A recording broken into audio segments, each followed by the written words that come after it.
മുൻ മന്ത്രി കടകംപള്ളി സുരേന്ദ്രനെതിരെ ആരോപണം ഉന്നയിച്ച വനിതാ നേതാവിനെ സിപിഎമ്മിൽ നിന്നും പുറത്താക്കി. കഴക്കൂട്ടം ബ്ലോക്ക് പഞ്ചായത്ത് മുൻ പ്രസിഡന്റ് ആനി അശോകനെയാണ് പുറത്താക്കിയത്. ബിജെപിയുമായി ഡീലുണ്ടാക്കിയെന്ന ആരോപണം കടകംപള്ളി നിഷേധിച്ചു. തെരഞ്ഞെടുപ്പ് വിജയിക്കാൻ ഒരു ഡീലിന്റെയും ആവശ്യമില്ല, തന്റെ ഡീൽ ജനങ്ങളുമായിട്ടാണെന്നും കടകംപള്ളി പറഞ്ഞു. നിയമസഭാ തെരഞ്ഞെടുപ്പ് മുന്നിൽ കണ്ട് കടകംപള്ളി സുരേന്ദ്രനും ബിജെപിയുമായി ഡീലുണ്ടാക്കിയെന്ന ആരോപണത്തിനു പിന്നാലെയാണ് പാർട്ടിയിൽ നിന്നും ആനിയെ പുറത്താക്കിയത്.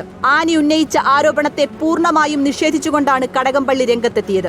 എന്റെ ഡീൽ ജനങ്ങളുമായിട്ട് മാത്രമാണ്. ജനപ്രതിനിധിയായപ്പോൾ ജനങ്ങളുടെ ആകെ പ്രതിനിധിയായിട്ട് പ്രവർത്തിക്കാൻ എന്റെ പാർട്ടി എന്നോട് അങ്ങനെയാ പറഞ്ഞു. ജനാധിപത്യത്തിൽ ജനങ്ങളാണ് രാജാക്കന്മാർ. ആനിയെ മുൻപ് 2 തവണ പാർട്ടിയിൽ നിന്നും പുറത്താക്കിയിരുന്നുവെന്നും പാർലമെന്ററി മോഹം വ്യാമോഹമായി ആനിയിൽ വളർന്നുവെന്നും ചെമ്പഴന്തി വാർഡ് സെക്രട്ടറി ഗോപൻ ആരോപിച്ചു.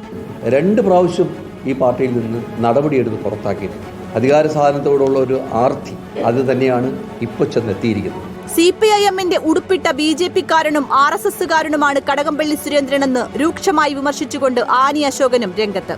കടകംപള്ളി ഞാൻ പറഞ്ഞല്ലോ, കടകംപള്ളി എന്ന് പറയുന്നത് സിപിഎമ്മിന്റെ ഉടുപ്പിട്ട RSSകാരനും ബിജെപിക്കാരനാണ് അയാള്. ചെമ്പഴന്തി വാർഡിൽ സ്വതന്ത്രയായി മത്സരിക്കാനാണ് ആനി അശോകന്റെ നീക്കം. ഷീലാ മോഹനാണ് സിപിഐഎമ്മിന്റെ സ്ഥാനാർത്ഥി. റിപ്പോർട്ടർ, തിരുവനന്തപുരം.